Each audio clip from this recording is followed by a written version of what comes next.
Ladies, it's Brenda with Luke's. Let's walk this way. I've always wanted to say that. What I really wanted to talk to you about was using your walking foot. Came to my attention today when I had a class that a woman had done all of her quilting, showed me her quilt, and was not happy with the work, and she used her walking foot. However, she didn't have it enabled. So let's talk about that.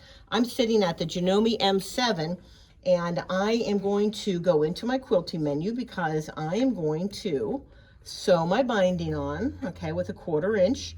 And I've got my walking foot on, but look what happens. So I'm sewing. But what we want is we want this walking foot to be pulling this quilt sandwich through. Now I'm going to show you the stitches after we use our walking foot, and you'll see the big difference. So right here is where we turn the walking foot on. So I'm going to turn it on. It is now indicating that I need to change to my walking foot, which is fine. It's indicated here. It's also highlighted yellow. Watch what happens when I sew now with that walking foot on. See right here, see how it's grabbing it? All right, so let's use our scissors.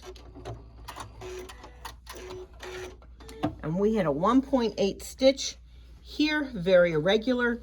Here, it's pulling my 3 layers through smoothly and giving me a great stitch.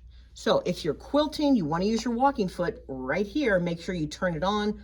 It notes the foot that I need with my walking foot. When you're finished, click the button, turns off, and we're back to regular sewing.